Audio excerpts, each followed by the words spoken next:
मैं YouTube grow करने के लिए कुछ भी नहीं कर रही, फिर भी कभी कभी मुझे बुरा लगता है। तो आज मैं इसी के बारे में ऑनेस्टली बात करना चाहती हूँ, क्योंकि हम में से बहुत से लोग ऐसे होते हैं कि जो किसी चीज़ को लेकर परेशान होते हैं, पर अगर हम उसको लॉजिकली ब्रेक डाउन करें ना, तो एक्चुअली कुछ भी नहीं निकलेगा परेशान होने के लिए। तो ऑनेस्टली इस चैनल का मेरा पर्पस था सिर्फ एक्सप्रेस करना अपने थॉट्स को। मैं क्रिएट करती हूँ क्योंकि मुझे क्रिएशन का प्रोसेस अच्छा लगता है, मुझे सोचना पसंद है, मुझे बोलना पसंद है, अपने थॉट्स को फ्लो में आने देना पसंद है, बिना ज़्यादा सोचे समझे, बिना ज़्यादा प्लान किए। और मोस्ट ऑफ़ द टाइम मैं बिल्कुल खुश रहती हूँ और काम अपना करती रहती हूँ मज़े से। पर मैं एसईओ नहीं करती, मैं डिस्क्रिप्शंस कैजुअली लिखती हूँ, थंबनेल्स भी नहीं बनाती। तो लॉजिकली अगर देखा जाए तो ये एक सिंपल कॉज एंड इफ़ेक्ट है। अगर मैं ग्रोथ के लिए काम नहीं कर रही तो ग्रोथ का ना होना बिल्कुल जस्टिफाइड है। अगर मैं वो चीज़ें नहीं कर रही जो एक यूट्यूब चैनल को बड़ा बनाने के लिए करनी चाहिए, तो मुझे वो एक्सपेक्ट भी नहीं करना चाहिए। तो इसमें कोई मिस्ट्री नहीं है।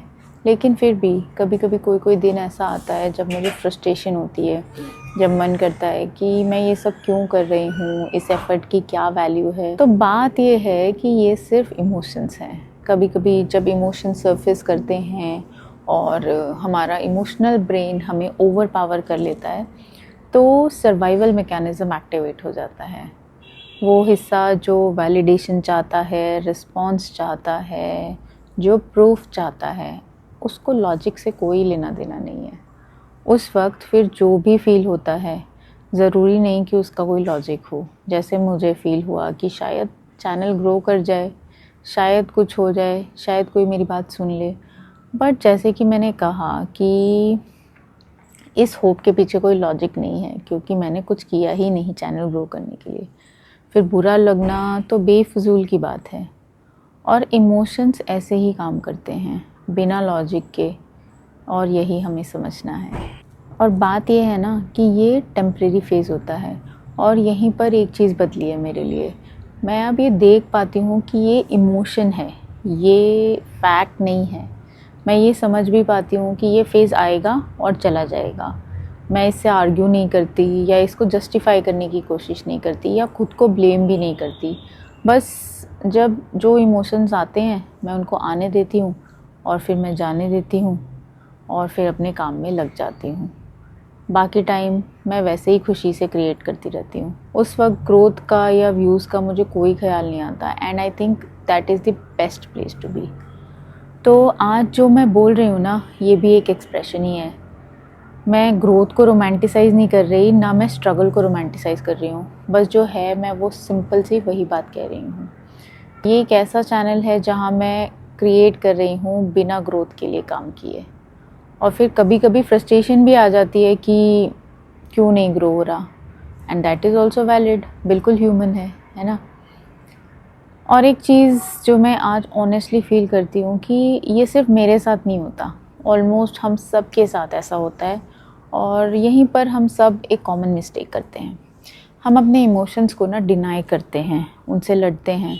अगर हम इमोशंस को लॉजिक से ब्रेक डाउन करेंगे तो हमें रियलाइज़ हो जाएगा कि आधे से ज़्यादा इमोशंस और फीलिंग्स बिल्कुल बेबुनियाद होते हैं और इलॉजिकल होते हैं। और हम ये समझने की बजाय उनको डिनाई करते हैं या उनसे लड़ते रहते हैं, और इसका कॉस्ट बहुत हैवी होता है, बहुत ज़्यादा मेंटली ड्रेनिंग होता है ये सब। तो बेसिकली हमें सिर्फ एक सिंपल सी चीज़ करनी होती है, उस इमोशंस को समझना है और उसको एक्सेप्ट करना है, आने देना है और फिर जाने देना है। बस इतना ही काफ़ी होता है। लड़ते हैं तो वो हमें और परेशान करता है। तो जब हम इस चीज़ को समझ जाते हैं तो फिर अंदर का जो रेजिस्टेंस है ना, वो ख़त्म हो जाता है और हम परेशान होना बंद कर देते हैं।